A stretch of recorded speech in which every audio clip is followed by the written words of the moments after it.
Hello guys, this is Geometry Lesson 6-5, Properties of Special Parallelograms. So last lesson we learned about properties of parallelograms to prove quadrilaterals that are to be parallelograms. But today we have special parallelograms to look at.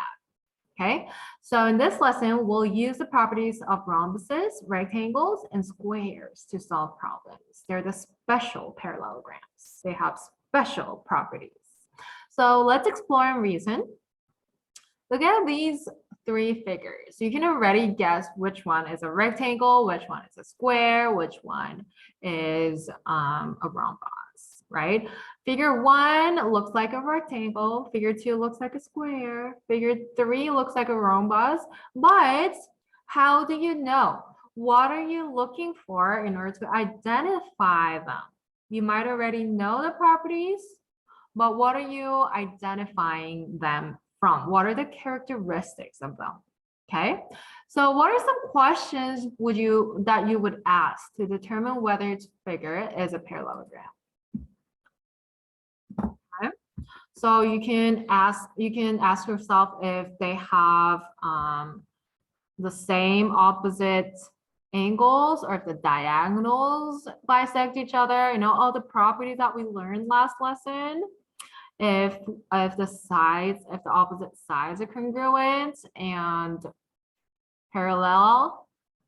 Okay, so you can ask, are opposite angles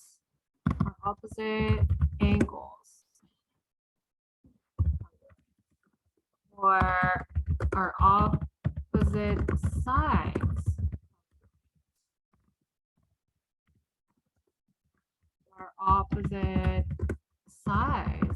parallel? Okay, these are some questions that you might ask when you're considering for the parallelograms. Or B, what questions would you ask to determine whether figure 1 is a rectangle? What additional questions would you ask to determine whether figure 2 is a square? So what are some characteristics that you know about rectangles and square that you would start asking more about? You know that rectangles need to have, of course, the opposite sides are parallel, but what do you know about the angles? They're all right angles, right? Are all angles right angles? Would be a question that you will ask. What about squares? What do the sides have to have in common? They need to be congruent. Are all angles right angles and all sides congruent for the square, right? These would be the questions that you would ask for the square. So let me move it here, but this is for part B. Okay, so what about part C? If all three figures are parallelograms, what is the most descriptive name for figure 3? How do you know? Oops, I think we already have a spoiler. Look at the I can statement. Something, rectangles and squares. What do you think figure 3 is? Rhombus. Why? Angles are not right angles. All sides look like they're congruent, so it could be a rhombus if all sides are congruent, but the angles are not right angles. Okay, so you can say, oh, I observed that the angles are not right angles, and it appears, you can't say for sure because we don't have enough information, but it appears that all sides are congruent. So it could be a rhombus. Okay, so that could be the most descriptive name for figure 3. So in this lesson, we'll think about what properties of rhombuses, rectangles, and square differentiate them from other parallelograms. They're called the special parallelograms. Let's look at example 1. Find the diagonals of a rhombus. Part A, parallelogram ABCD is a rhombus. What are the measures of 1, 2, 3, and 4? Okay, so notice the angles are not the angles for the vertices. They're the angles that the diagonals form, right? All 4 sides of a rhombus are congruent. So by the converse of the perpendicular bisector theorem, B and D are on the perpendicular bisector of AC. So they're perpendicular, which means all the angles are 90 degrees. Okay. Parallelogram JKLM is a rhombus. How are angles 1, 2, 3, and 4 related? By SSS, we can say that the triangle JKL is congruent to JML. So angles 1 and 2 are congruent, 3 and 4 are congruent by CPCTC. Okay, and JL is congruent to itself by the reflexive property. So that's why we can use the SSS there. The diagonals of a rhombus bisect the angles at each vertex. So LJ bisects the angles at the vertex. That's the relationship you can find. All right, try number 1A and B.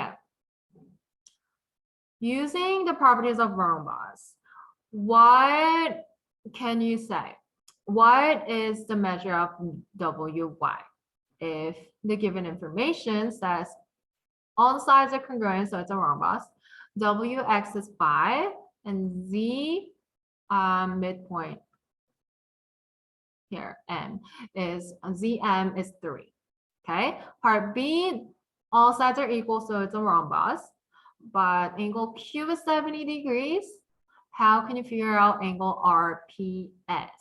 What is the measure of this angle? Okay, so use the properties of rhombus to figure it out. See if you can figure it out by yourself. Come back when you're ready for answers.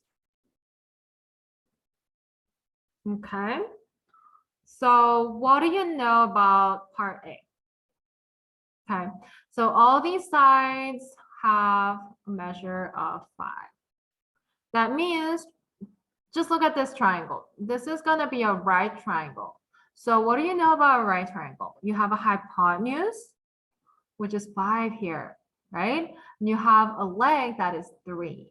So you can figure out the other leg in order to figure out the whole WY, because WY is this leg times 2, because these two legs are, these two half diagonal must be congruent, right?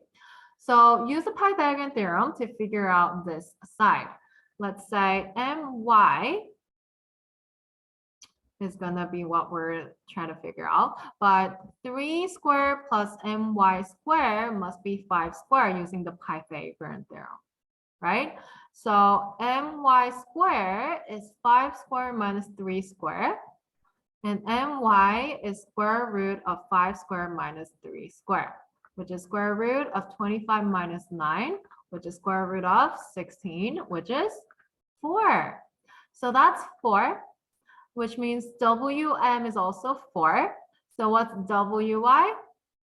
WY is WM plus MY. And that's 4 plus 4, which is 8. Okay, it's 8. So use the right angle to deduct that it's a right triangle. And if it's a right triangle, you can use the Pythagorean theorem. Part B, what is the measure of RPS? RPS over here. You know that all sides are congruent, so it's a rhombus, which means the diagonal bisects your angle here. So whatever this angle is, let's say it's an angle A, that's also angle A, and this is also angle A, and that's also angle A. They're all congruent because PR must bisect both angles over here. Okay, but what do we know? We know that S and Q plus, so all the angles added together must be 360 degrees. So you can say 360 degrees minus 70, and S must also be congruent because parallelogram, it's still a parallelogram, right? Rhombus is a parallelogram. So opposite angles must be congruent. So you have another 70 degrees. And then this gives you angle P and R. And this must be 4A, 1, 2, 3, 4, right? So your A is this 360 minus 140 divided by 4, okay? Which is 55 degrees, okay? So that's actually, I'm gonna erase A. And so measure of RPS is 55 degrees.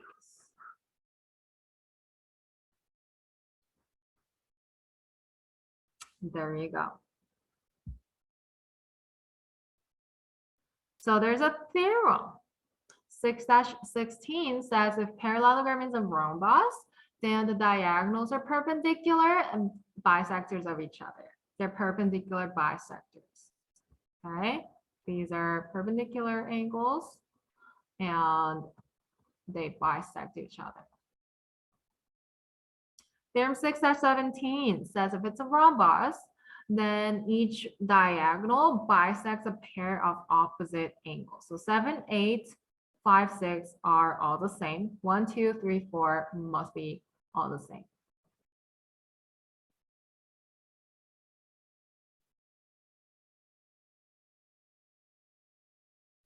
Okay, example 2. Find lengths and angle measures in a rhombus. Part A, quadrilateral ABCD is a rhombus. So what's measure of angle ADE? What is this, right? So if it's a rhombus, you know that the diagonals are perpendicular bisectors. You know this is 90 degrees and that's 90 degrees. And the bisectors bisect the opposite angles, right? So you know this is 53. So looking at this triangle, if that's 90 degrees, that's 53 degrees. What is the leftover angle? You subtract both angles from 180 and you get 37. Should be 37. There you go. Okay, it's like a puzzle. Use logical reasoning to figure out information one by one. Part B, quadrilateral GHJK is a rhombus.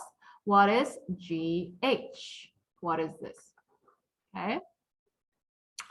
So first, we need to figure out the value of X because we want to know the exact value.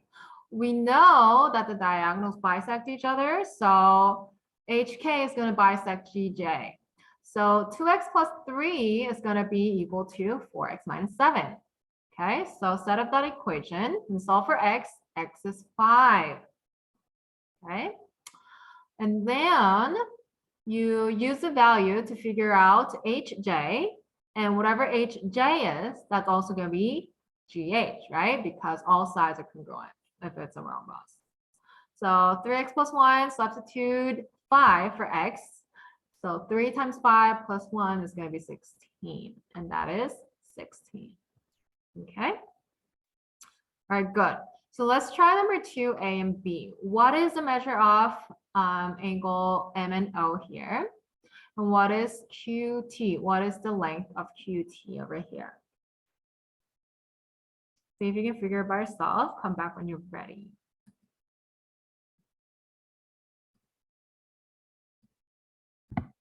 Okay, so part A, you know that this half of O is 62.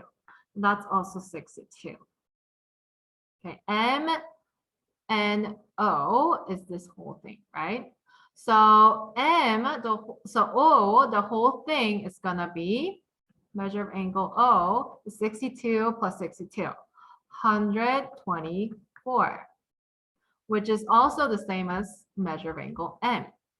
Okay, and measure of angle M and O plus N and L is going to be 360. So you subtract 360 minus 2 times 124, and that's L plus N, and divide that by 2 to get M and O.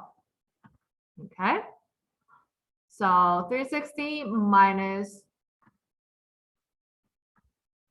248 divided by 2 is going to be 56 degrees. Measure of angle M and O is 56 degrees. Okay, what about QT? QT is this half part of this diagonal QS.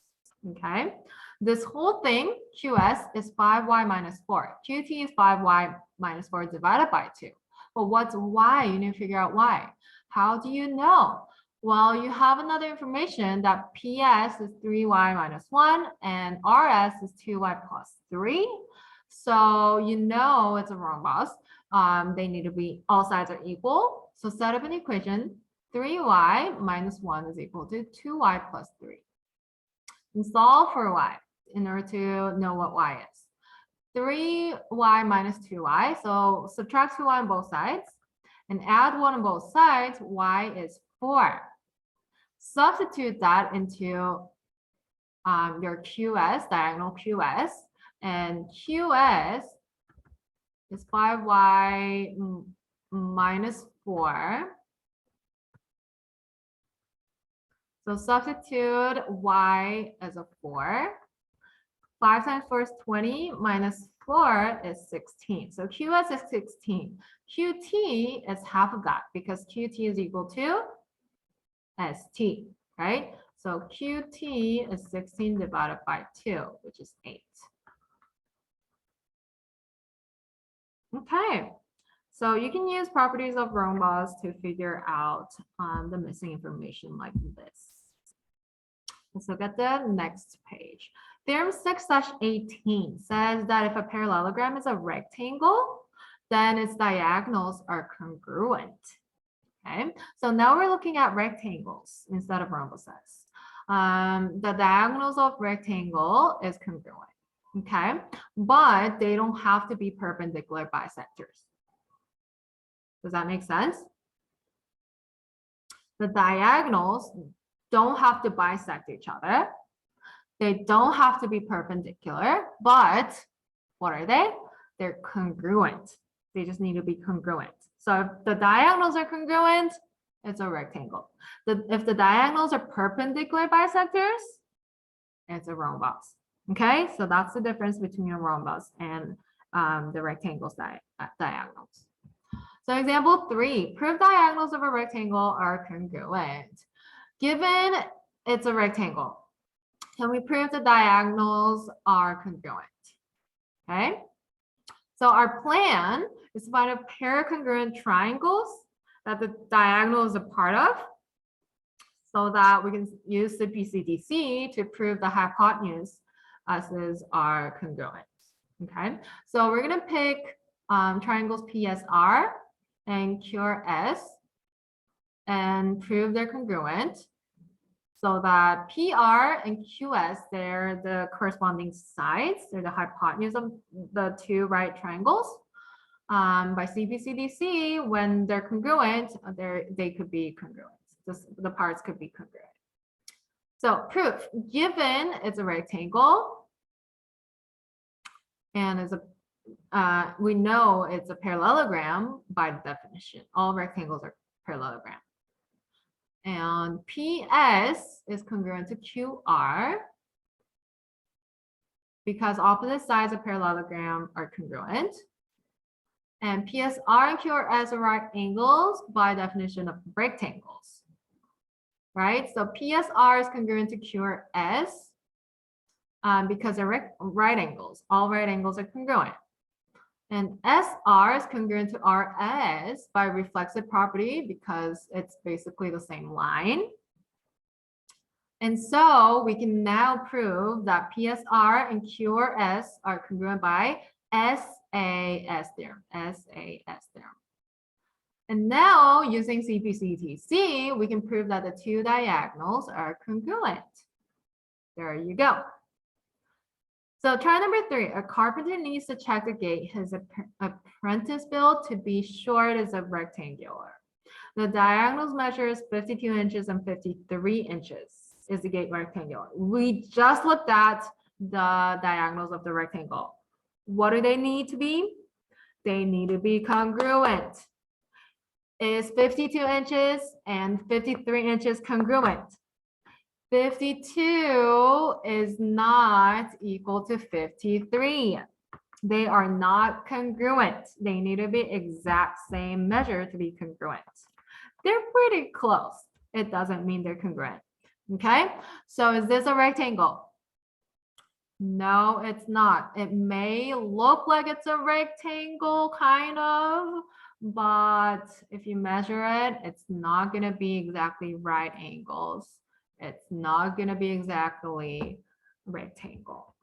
Okay, so let's explain why. No, it is not a rectangle.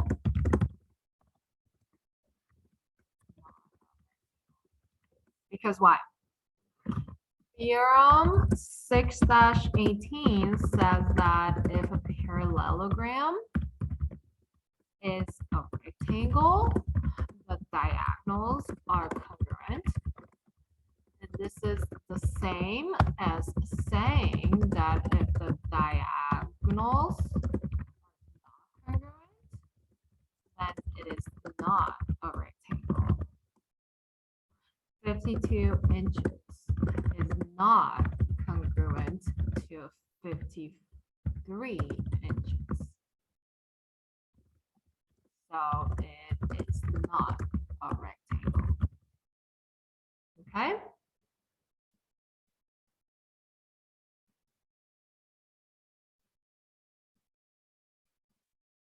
There.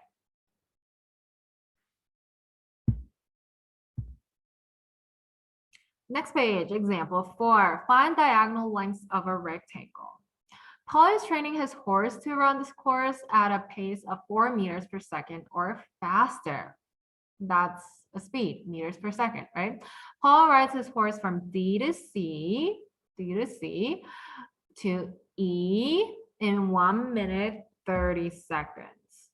Okay, D to C to E, 1 minute 30 seconds. The figure ABCD is a rectangle. Did he make his goal? We're going to use the Pythagorean theorem to find BD because we know this is 80 meters and that's 192 meters. And this is right angle. So this is a right triangle and DB is your hypotenuse here. Okay. Yeah. So since this is a right triangle, you can use the Pythagorean theorem to figure out the hypotenuse, which is DB. Right. So Pythagorean theorem says BD square is equal to 80 square plus 192 square. So BD must be 208. Okay. And you can use the properties of rectangles to find the total distance. CE is equal to EB. Wait, CE is equal to EB because the diagonals are congruent, right? So AC is also 208. And so EC or CE is 208 divided by 2. And they bisect each other. So that's going to be 104, right? So this is 104 each. And so DC plus CE plus EB is going to be 192 because the opposite sides are also congruent. So 192 plus 104 plus another 104, and that's equal to 400.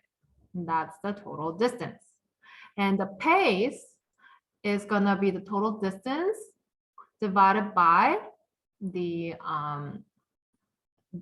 time in seconds, which is gonna be 1 minute 30 seconds, but total, that's 90 seconds total, right? So 400 divided by 90 is about 4.4.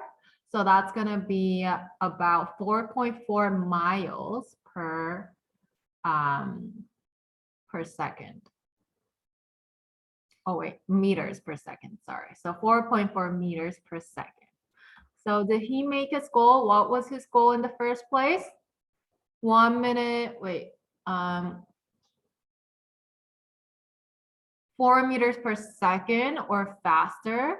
So if it's faster, you cover more distance per second, right? 4.4 is greater than 4, so he made his goal. Yay! Try number 4. A rectangle with area 1,600 meters square is 4 times as long as it's wide. What is the sum of the diagonals? So draw a rectangle. The area is length times width, right? This is a length, this is a width. The longer side is always the length, okay? It's 4 times as long as it is wide, which means length is 4 times W, whatever W is, okay? So, you know that the area is length times W, and length is 4W, right? And so your area is length times, no. Instead of L, we're going to substitute that with 4W because L is 4W, right? So you can substitute this into 4W times W, which is 4W squared. And A, the area, is 1,600 meters squared. So 1,600 is 4W squared, okay? And so let's come here. 4W squared is 1,600. It's the same equation, right? So W squared is 1,600 divided by 4, which is 400, okay? And how do you figure out W? You square root both sides. And to get W, you square 400, which is 20, right? 20 times 20 is 400. And so the width is 20, which means your length is 4 times 20, and that's 80. Your length is 80, right? So what's the sum of the diagonals? How do you know the diagonals? You need to figure out a diagonal using the Pythagorean theorem. So this is a right triangle. If this is 80 and that's 20, your hypotenuse H is 80 squared plus 20 squared. Your 2 legs squared, the sum of 2 legs squared, right? So your hypotenuse, the diagonal, would be square root of 80 squared plus 20 squared. Okay. And 80 times 80 is 6,400. And 20 times 20 is 400.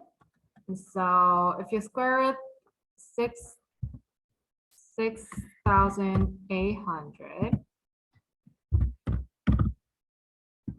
then that's gonna be about 82.4621125. So I'm just gonna say, oh, it's about 82.46, round it down.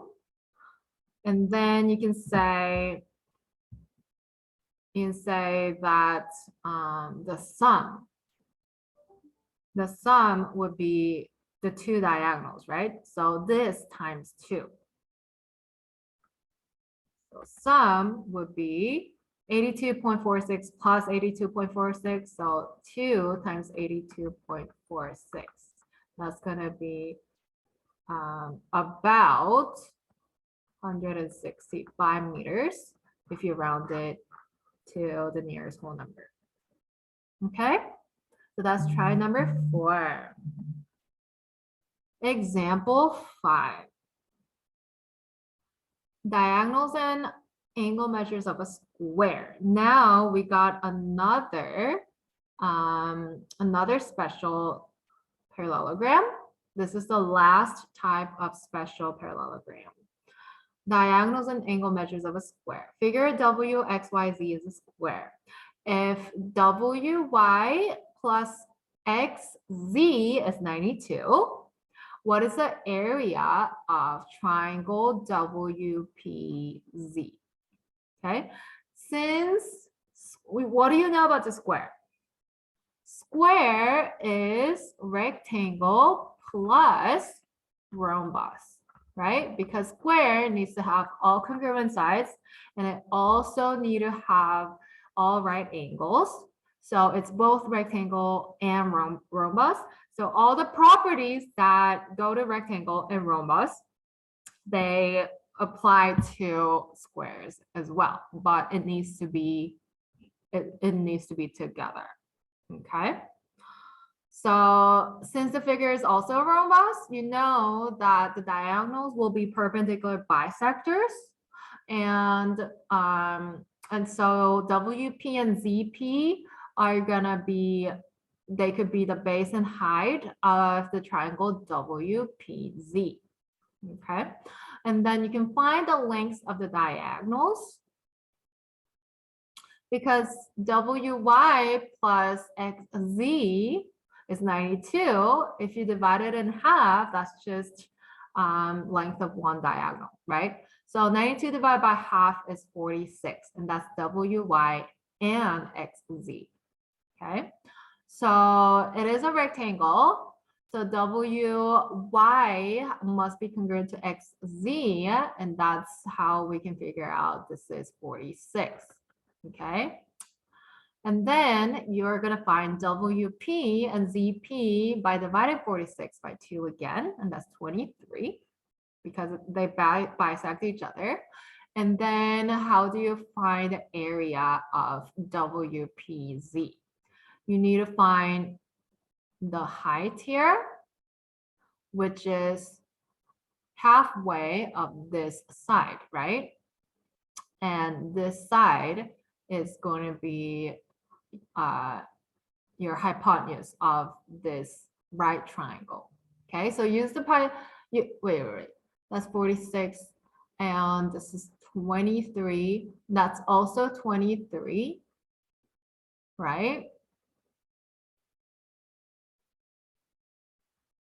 Oh, another way to figure out your area of the triangle, a right triangle, is when you multiply 20. When you have, this could be one side. So this is your triangle, and that's your right angle, right? Your leg here is 23, that's 23. So that could be actually the height instead of making this a height, okay?